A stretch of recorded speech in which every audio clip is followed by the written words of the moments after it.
ನಮಸ್ಕಾರ ಅಣ್ಣ, ನನ್ನ ಹೆಸರು ಹರ್ಷಿತಾ ಅಂತ. ನಾನು ಇಂಗ್ಲೀಷ್ ಪಾರ್ಟ್ನರಿಂದ ಬಂದಿದ್ದೀನಿ. ನಿಮ್ಮ ಹೆಸರು? ಜನಾರ್ದನ್ ಜೆಟ್ಟಿ ಅಂತ. ಈ ದೇವಸ್ಥಾನದ ಧರ್ಮದರ್ಶಿ ನಾನು.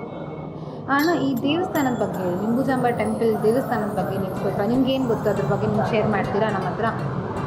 ಇದು ಒಂದು 100 ವರ್ಷಗಳಿಂದ ಮಹಾರಾಜರಿಂದ ನಮ್ಮ ಜಟ್ಟಿ ಜನಾಂಗಕ್ಕೆ ಬಂದಿರತಕ್ಕಂಥ ಒಂದು ಬಳುವಳಿ. ಇದನ್ನು ಸದಾನಂದ ಸುಬ್ಬಾಜೆಟ್ಟಪ್ಪನವರು ಅವರ ಬಂದಂಥ ಬಳುವಳಿಯನ್ನು ನಮ್ಮ ಜನಾಂಗಕ್ಕೆ, ನಾವು ಜಟ್ಟಿ ಜನಾಂಗಕ್ಕೆ ಇದನ್ನು ಕೊಟ್ಟಿದ್ದಾರೆ. ಇದರ ವಿಶೇಷ ಏನು ಅಂದರೆ, ಮಹಾತಾಯಿ ನಿಂಬುಜಾದೇವಿ ಜಟ್ಟಿಗಳ ಕುಲದೇವತೆ. ಈ ತಾಯಿ ಬಂದು ಶಾಂತ ಸ್ವರೂಪಿಣಿ, ಮಹಾಲಕ್ಷ್ಮಿ ಸ್ವರೂಪಿಣಿ.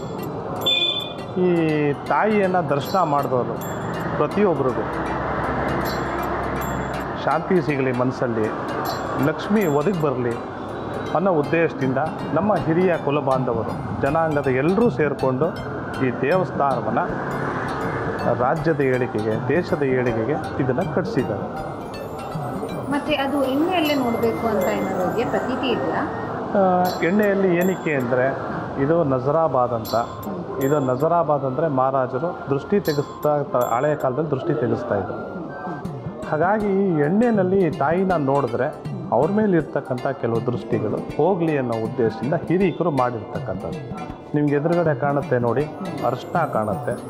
ಅರಿಶಿನ ತಾಯಿಗೆ ನೋಡಿದಾಗ ಒಂದು ಒಳ್ಳೆಯದಾಗತ್ತೆ ಅನ್ನೋ ಉದ್ದೇಶ ನಮ್ಮ ಹಿರೀಕರು ಮಾಡಿ ಇಟ್ಟಿದ್ದಾರೆ ಎಲ್ಲನ. ಹಾಗಾಗಿ ಏನು ಮಾಡಿದ್ದಾರೆ ಅದನ್ನು ನಾವು ನಡ್ಸ್ಕೊಂಡು ಹೋಗ್ತಾ ಇದ್ದೀವಿ. ಏನೇ ಕೋಪ ಏನೇ ಇದ್ರೂ ಇಲ್ಲಿ ಬಂದು ಶಾಂತರಾಗಲಿ ಅಂತ, ಶಾಂತಿ ಆಗಲಿ, ನೋಡಿದ ಭಕ್ತಾದಿಗಳಿಗೆ ಅವರ ಮನಸ್ಸು, ತನು, ಮನ, ಧನ ಎಲ್ಲ ಅವ್ರಿಗೆ ಸಿಗಲಿ, ಅವ್ರ ಮನಸ್ಸು ಶಾಂತಿ ಆಗಲಿ, ಲಕ್ಷ್ಮಿ ಸಿಗಲಿ ಅನ್ನೋ ಒಂದು ಉದ್ದೇಶದಿಂದ ಮಾಡ್ತಾರೆ.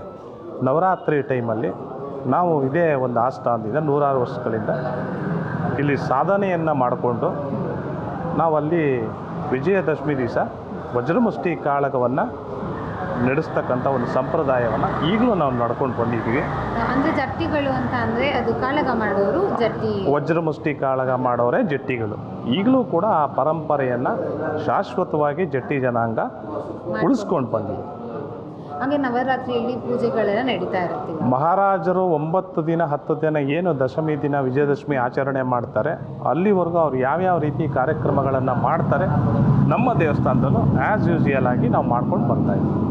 Okay sir, thank you so much. ತುಂಬಾ ಇನ್ಫಾರ್ಮೇಷನ್ಸ್ ಕೊಡ್ತೀವಿ ನಮಗೆ ಮತ್ತು ನಾವು ವೀಕ್ಷಕರಿಗೆ. Thank you so much. ನಿಮಗೂ ಅಷ್ಟೇ, ಈ ದೇವಸ್ಥಾನದ ಪ್ರತಿ ಚಿತ್ರಣವನ್ನು ಚಿತ್ರಿಸಾರೋ ನಿಮ್ಗೆಲ್ರಿಗೂ ಈ ತಾಯಿ ನಿಂಬುಜಾದೇವಿ ಆಯುಸ್ಸು, ಆರೋಗ್ಯ, ಐಶ್ವರ್ಯ ಕೊಟ್ಟು ಎಲ್ಲರೂ ಕಾಪಾಡಲಿ ಅಂತ ನಾನು ಒಬ್ಬ ಟ್ರಸ್ಟಿ ಆಗಿ ಕೇಳ್ಕೊತಾ ಇದ್ದೀನಿ. Thank you so much sir, thank you.